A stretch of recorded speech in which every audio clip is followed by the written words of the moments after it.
Welcome to the Adopt Well podcast, hosted by two adoptive moms. I'm Macy Peralt. And I'm Amy Bagwell. Together we'll discuss helpful topics for anyone touched by adoption.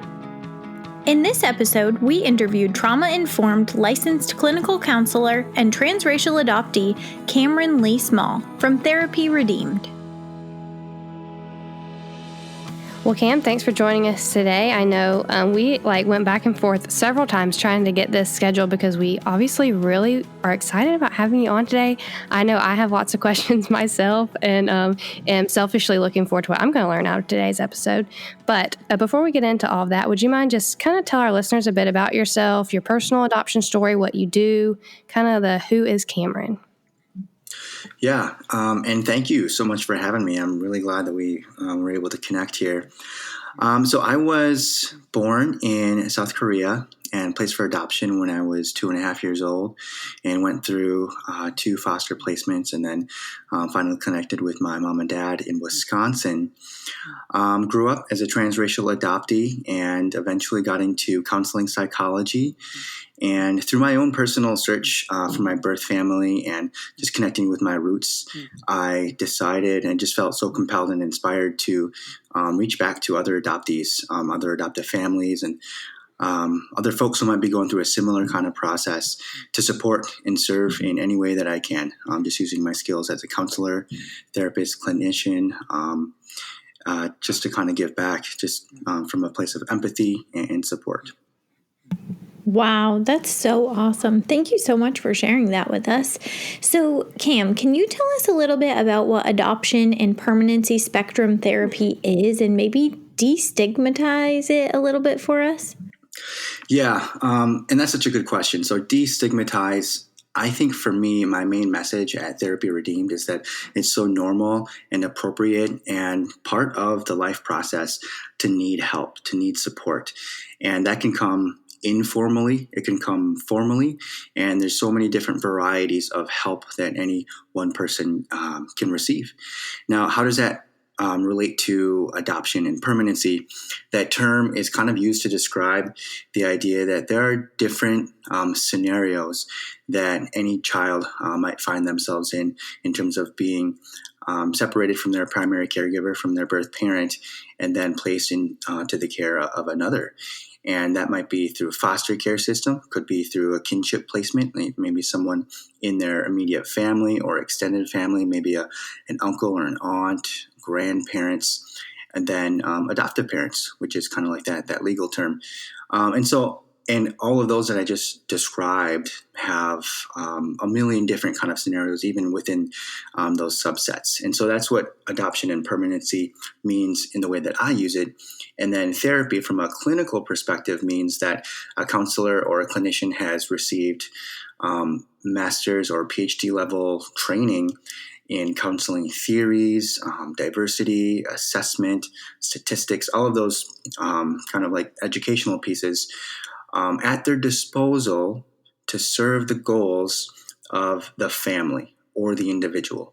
And I guess it's just my philosophy personally. There's different schools out there, but my philosophy is that when a family comes in or an individual comes in, like they are the experts on their story. They get to tell me about what they're looking for, what they're going after, what kind of struggles they face.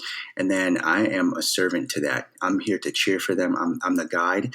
They are, going towards so many different things, and we work together. It's a collaborative process so that they can kind of get back on track. So it's seasonal in terms of this formal counseling. It's seasonal. It's not meant to be like a forever thing. We teach skills, we give education, we process different layers of adoption, and then they can get back on track toward the awesome goals that they were meant to achieve out there in the world. Man, I wish that you lived right next door to me because I'm trying to come over all the time. Okay, so I know this process is probably different for every individual that would walk through your doors per se, but could you kind of walk us through what a normal process would be like? Let's say that I brought my child to you, who was adopted, and what would that journey look like? Just to give everyone, I guess, an idea, especially for people who maybe would want to go to some type of practice like that you do, but like we said, has a stigma to it. Just give us what happens when you walk in the door. We usually first do some kind of like an intake or a consultation, and that might be in person, that might be over the phone. But that is to kind of get a sense of what are your primary concerns? Kind of what are you currently struggling with? What comes up for you that kind of brings you here? We kind of determine whether or not this particular mode or intensity of therapy is appropriate. And then once they decide to go forward, we might meet during a next session and gather background.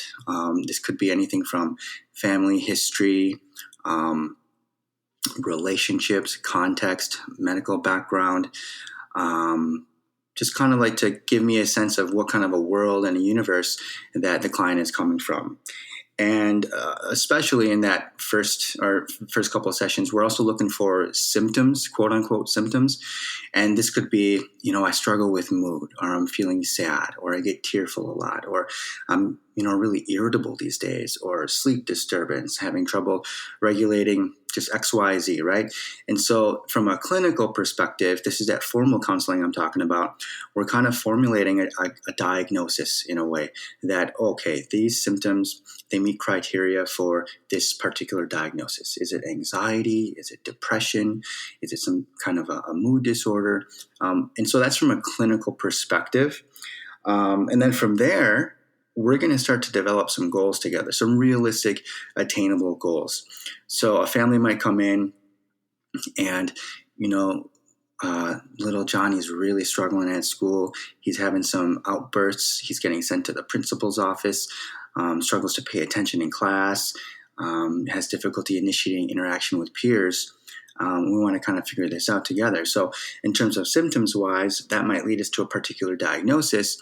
And then the goals would be, okay, little Johnny is attending to the activities in the class. He's initiating interactions with peers in a pro-social way, that's safe, that keeps himself and others safe. Maybe he's getting good grades. Maybe his relationships are improving. At home, he is developing closer relationships with siblings, with parents, communication. That could be goals, right? And of course, we evaluate this along the way. We might start off with an ideal, maybe timeline. Okay, maybe 12 weeks, maybe, 24 weeks. We work towards this sort of end. And then from there, they call it termination in clinical terms, but kind of finish. One of our first sessions, I love to ask, like, how will we know when we're finished here?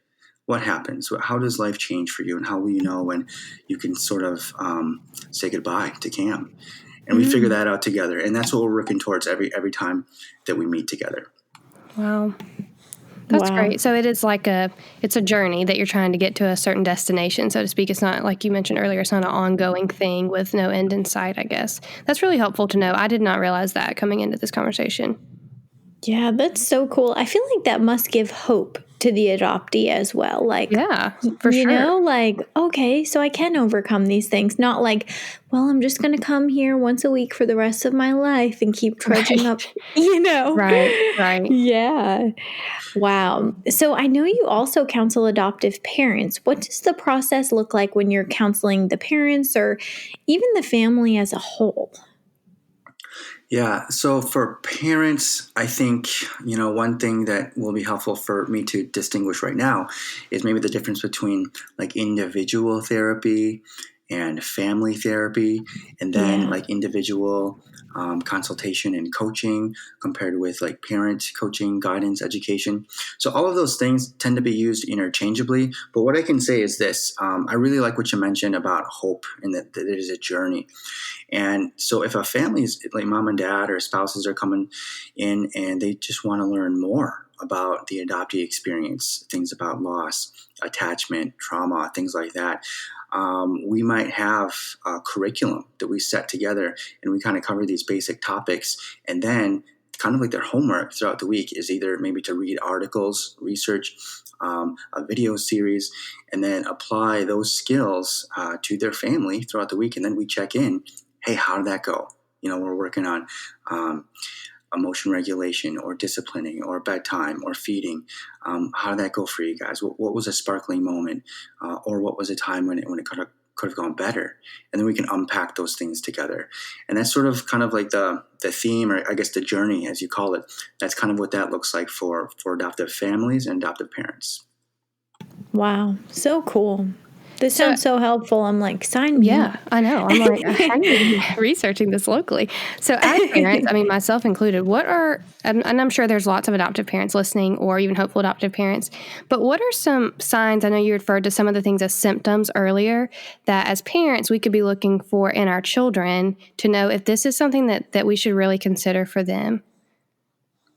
Yeah, and I think that's a great idea to kind of linger on for a moment, because when I was talking about kind of informal and formal counseling, I think it's probably a really helpful idea to think about the idea of impairment in social, occupational, and other relational or important areas of functioning. And impairment is kind of open to interpretation of the family.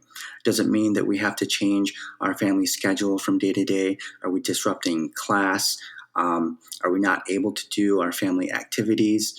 And so you guys can kind of decide what impairment means to you, but that's kind of like the clinical term. When a family comes in, at some point, those symptoms have kind of crossed that threshold, and now maybe we're getting in trouble at school more, or maybe there's some kind of a deeper relational conflict happening at home between caregiver. And so that would be a great time to start consulting with a therapist or a clinician and kind of dialogue about if you feel that it would be appropriate to kind of work on those goals that we described. In terms of things like identity development and transracial adoption or adoption in general, dialogue about that, who am I, my identity, those types of ideas can certainly be supported in non-clinical spaces. And I think that's just something that, again, I love to talk with folks about, that clinical action is definitely an option, and it's normal and it's appropriate. But there's also those sort of non-clinical informal actions that we can be taking on a day-to-day basis preventatively in support of our children and our families. Wow. Yeah, that's so helpful. What are some of the things that you would say we could be doing preventatively? I love that question. Yeah. So there's like thousands of lists out there.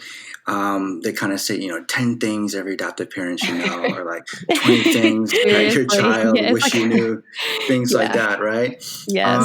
And so I just, even the fact of asking that question, to be diligent, to be hungry and pursuing this, be proactive, getting out there in the community, going to conferences, seminars, going online, taking classes, reading books.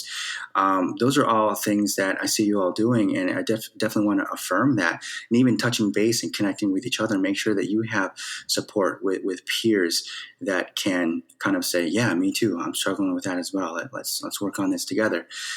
Those are just some things that come to the top of my mind in terms of educating yourselves. But then for your children, how can you connect them with mentors?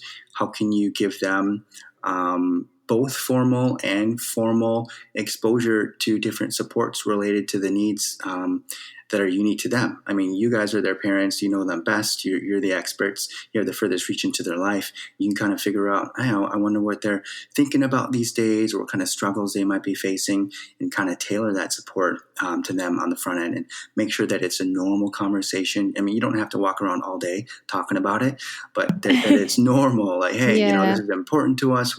We're here, and the conversation is available for you. Yeah. Yeah, for sure. I have one more.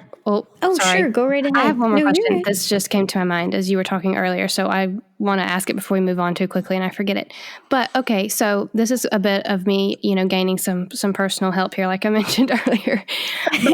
So my daughter was adopted. She's transracially adopted, and she was adopted as a toddler, and so there are times, and let me say this too, I just need to speak highly of her, because honestly, she is a absolute trooper, and she is amazing and honestly thriving under her circumstances. I'm just so proud to be her mom. But there have been definitely times, especially in the early months, where I was confused on, okay, is this toddler behavior, or is this trauma and, is this trauma behavior of some sort? Do you feel like that therapy would be a great place to evaluate that in her? Does that make sense what I'm asking? Because the reason I'm asking too is because I've also connected with lots of toddler parents specifically through adoption that have very similar questions. And so I'm thinking this could be hopefully a helpful thing for lots of us. Yeah. So the question is kind of like, how do I know when this crosses that threshold? Right. And would I might someone wanna like you talk? be the right person, yes, to talk to about those things? Because a pediatrician, which is what we've done too, is a great resource in a lot of ways. But also, I love the idea of having someone who specializes in adoption specifically, just kind of say, you know what, that's what 2-year-olds do, or we can work on that a little bit further. Does that make sense? Absolutely. I think the first thing that comes to my mind is that trauma-informed perspective. And that's Yeah. not to discredit anything that your pediatrician says, because I highly value them and their perspective on this. Sure. What I think, when I hear that question, we're trying to figure out, okay, is my toddler behavior, is that normal, or is there a layer of attachment in there? Is there something to do cognitively? And that's definitely something that you can talk with your clinician about, with your counselor, Okay. especially making sure that they have some sort of basic understanding on the body's response to trauma and the nervous system and how that impacts the brain and all of those things. Because, Right. you can sit with them and give them maybe an example of your personal life, like a scenario, like, last week we were trying to go to bed and it was really hard. All of a sudden there was this outburst or whatever that is. Right.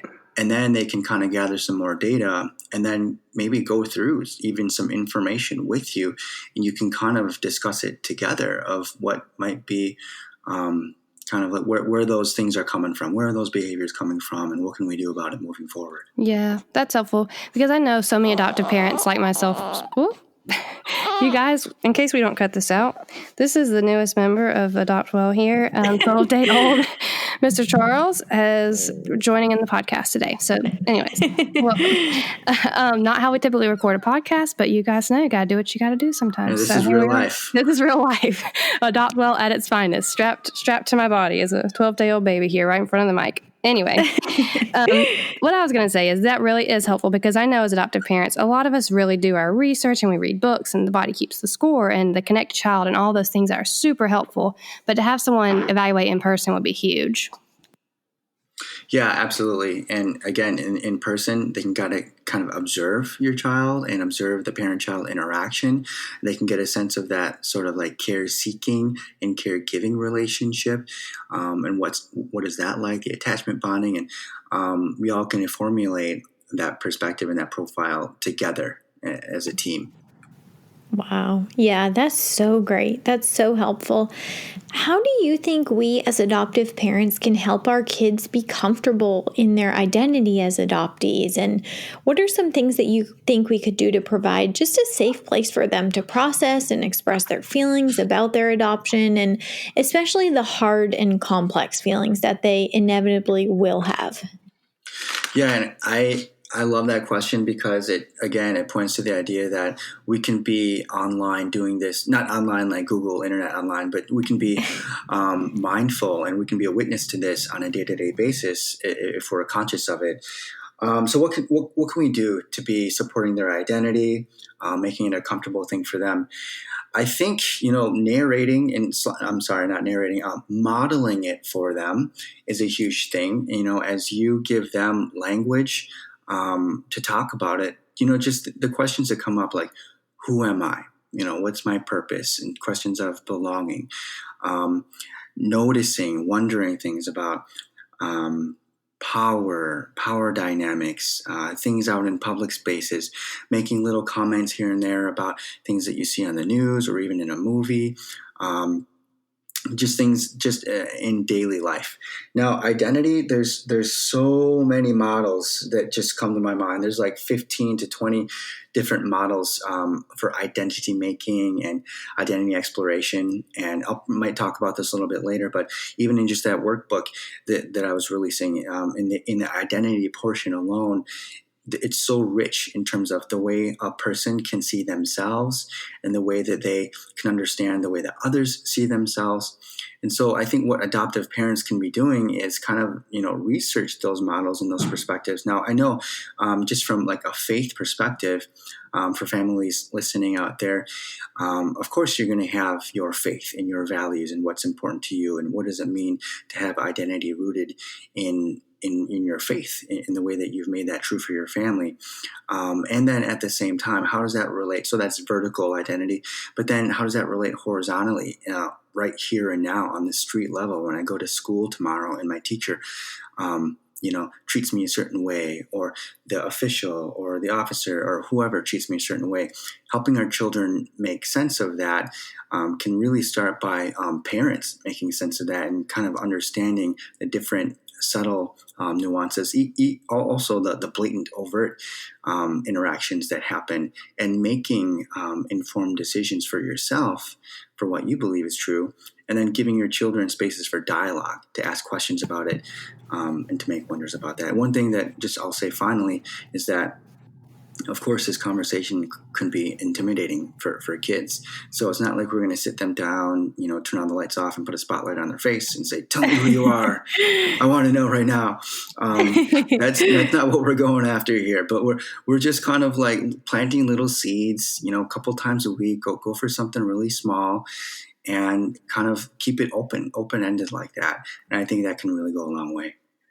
Wow, that's so helpful. And we can link that workbook in the show notes as well. Yes. On that topic of identity, I know something that Macy and I have been asked about on the Adopt Well accounts a lot of times is adoptee camps. I know that's something that you are involved with, and I love the idea of it. I would love for my kids to be able to do something like that where you just spend some time with people who have walked a very similar road to you. So could you tell us a little bit about adoptee camps, maybe for people who haven't heard of them? And if you've got any advice on how to find a great one, we will take that too. Yeah, I love camp. The first time I went to camp, yeah. And I think, when I think about just the journey of an adoptee, we're living up in different spaces, different cities and towns, from small towns to big cities. And sometimes, it can be tough to carve out time and space to think about my adoption story. Or sometimes, depending on the geographical location, you might feel isolated and there's no one to connect with on this particular piece of your identity. And so an adoptee camp, or like culture type camp, can be a protected time and space, maybe once or twice a year, that they can meet others like them. And so there's that universality. They're going there. "Oh, wow, you too," feeling. "We're not alone." It's a big tagline that I've heard before. And when I was working with Holt International, it was just amazing to me that the first day when kids show up, some of them are just really bitter. They don't want to be there. Like they got taken out of their summer and this sucks. "Oh, I don't want to be here." But by the time we get to like the opening skits that night and the fire and things like that, I mean, it looks like they made their new best friends. They're laughing, giggling. They're in their groups. And it's just so cool to see that kind of connection, because the fact that it can happen within a few hours, on a really deep level, kind of a personal, genuine, intimate level, is profound to me. And so they meet, the camps that I've been a part of, they're overnight camps. They meet maybe 4 or 5 nights. And through the day, they have, typical, swimming, sports kinds of things. But then there's also intentional discussion spaces where they can talk about some particular aspect or element to adoption. And that's a brave space. They can ask questions or they can choose to just listen. They get to decide that, that's a big thing. There's Q&A panels with adult counselors, so they can ask any question they want. And then, by the end of the week, they're signing each other's memory books. That idea that, wow, we really made a connection here, and I can't wait to do it next year. So if you can find something like that near you, I would say go for it. I love that. Wow, that's so beautiful. I can't wait for my son to be able to experience that. It's just got to be so freeing to be around a ton of people who get it. I can't even imagine.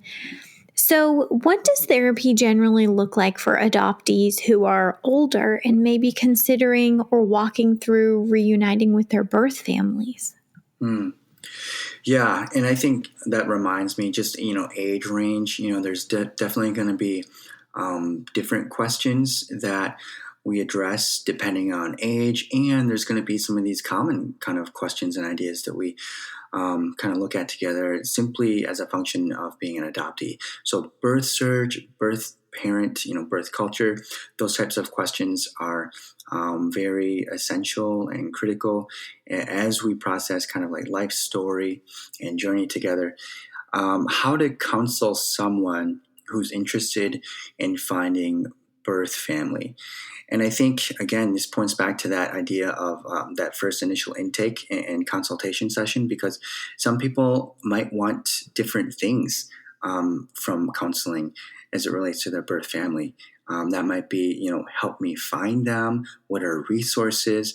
What are actual, critical steps that I can be taking to finally stand face to face with my birth parent? That's a form of consultation. Another one could be, I'm really struggling here. I feel really sad that I can't do X, Y, Z, or there's an unmet expectation, unfulfilled desire, maybe even a fear. Maybe it's on the other side of that. Like maybe I just got back from meeting my birth family and wow, I've got a lot of feelings to process here and I don't even know where to start. And so we might do that together. So, I mean, that's something that we kind of discuss together on the front end. And then based on their goals, we work together. I would have to go back and listen to remember exactly what she said, but we did an episode with Sharday, who's an adoptee, and we talked about reunification earlier in the season or last season, I guess. But she mentioned the benefit of and suggestion of essentially going to counseling before, during, and after reunifying with her birth family, just to help have someone, especially because she was an adult, to help her process that. So I'm sure that would be super, super helpful. What would you say to someone who's like maybe the adoptive parent specifically, whose children are just struggling and they're trying to walk this road with them? And I think that is, I want to say that's normal and that's a common space to be in. And I would want parents to know that you're also not alone. And I don't want you to feel like, oh my gosh, I'm a bad parent. I messed this up and, I ruined their life. I want them to know this is a normal thing. And I want them also, it makes me think about the idea of suffering in general is an aspect of the human experience. And it's kind of part of the way that we grow. And so the purpose of suffering, even the theology of suffering, is something to keep in mind. But yeah, if you're noticing that your child is struggling in some way, maybe they have become quiet, or all of a sudden they're more loud, or they're quote unquote rebelling, easily irritated, they're shutting down. Whatever that is for you, I think it's really helpful that you're considering, how does adoption play a role in this? How does ambiguous loss come up? And what does it mean that they might be living in a transracial space, a transracial family, and making sense of these different things? Take notice of, were there any big transitions that happened, or what's going on at school these days, or what's going on in the world, in the nation, in the community, checking in on their friends. There's 1,000 different variables happening at any given moment. And so parents can kind of get a sense of what they think. And then they can introduce the idea of maybe talking with someone like, hey, maybe we can schedule a meeting with a friend or a mentor or a counselor, just to kind of, get their perspective on things. And depending on their age, maybe they'll be resistant to that. Like, they don't want to, but just making that available for them. And then maybe just a little nudge, like, yeah, well, maybe we'll just go for one session. And if you don't like it, you don't have to, and kind of going from there. But if parents are noticing like an observable difference or tension or struggle, it is important to kind of think about taking the next step there toward getting either formal or informal support. Wow, that's so helpful. What age do you typically see kids start to make the shift where I'm sure for a while they don't fully even understand what adoption means, the fact that they're not with their first original family? I mean, every situation's different, obviously, if we're talking international adoption or a child who was adopted from foster care versus a child who was adopted at birth. But what age do you typically see kids start to realize, like, wow, this is actually sad. Like, this is hard. Do you know what I'm saying? Yeah. Really good question. And, as you say that, I think, it's important to consider and acknowledge that, before children have words, they're using these different nonverbal communications to just express some physical need in their body, physiological need. And so I don't want to discredit the early stages of their life being insignificant in terms of expressing their need or expressing some sense of hurt or fear. Now, that being said, like I counsel clients just in terms of face-to-face talk therapy and coaching and consultation, like ages 13 and up, right? Now, younger than that, I definitely would recommend, maybe like an in-person kind of scenario. That way, the clinician can engage in maybe some play therapy interventions and, fun activities. We're trying to like woo the child to do something interesting. And then within the context of that activity, they're going to be expressing different questions or different developmental stages that they're trying to reconcile. So when I see them make that shift in terms of like consciously asking, where's my family? What were the circumstances of my adoption? That definitely ranges from even just when they can talk all the way out throughout the lifespan. So I think the question and the loss is there from the beginning. The way it's expressed can change, but then I want to make sure that we have that sense of hope. That's kind of where I'm coming from, that there's always a sense of one anothering, where someone can come alongside you. They may not have all the answers. They may not have 100% one-to-one ratio of empathy, but someone can come alongside you and we can kind of figure this out together towards something good. And I think that's where, we see the need for this sort of the fullness of representation in the adoption conversation, that there are some hard stuff, but there are also some really good help and support out there. And we got to connect these two together. Absolutely. I was just thinking while you were saying that I've been blessed to hear your story, but I'm assuming a lot of our listeners haven't. So before we let you go, I know you alluded to the fact that you had tried or pursued reuniting with your biological family, your birth family at the beginning. So could you just tell our listeners just a little bit about what that was like for you? Yeah. So there was a large portion of my life when I wasn't interested. I still had questions and confusions and different, tension in my story to figure out, but I had never really given much thought to actually actively finding my birth family. Later on in my life, though, I kind of met some mentors and kind of older brother figures, and even volunteering at an adoptee camp, where I was inspired and empowered and equipped to kind of take some critical actions moving forward, like contacting my adoption agency, getting connected with a friend who was already over there, and doing a little bit more research about this whole process. And long story short, they were able to locate my uncle, who was able to locate my mom. And then I went to Korea and we were able to meet. And I think, as you mentioned from what Sade said, the before, during, and after, that resonates so deeply with me, because I think on the front end, I actually wish I would have had a little bit more of some self-reflection and just some preparation just in my heart, emotionally, in my mind, about what I was expecting, what I was going after. And then during the actual, just my trip over there, I was able to connect with folks through online communication, text, email support, with folks that I had met at camp, some people from my church community. And then afterwards, for me, I still had so many questions and things that I was wrestling with. And I think that's why when adoptee, for me, if I was going into that situation thinking, man, this is going to kind of solve everything in my life and kind of the rest of the story is happily ever after, I found out that's not the case for me. And that's part of the reason why I want to be available to other adoptees who are, wherever they are in that journey, because it might not be the case for them too. And we can work on those questions together. Not that I know exactly what they're going through, but just through my own journey, I had to face those questions and kind of, I was confronted with it in a really powerful way. And so I can kind of speak from that lens to help empower others to kind of get settled into theirs. Okay, I have chills. I mean, wow. Same. I can't, I mean, that was like a quick snippet, but I know that was probably like years worth of content that you just shared. Wow.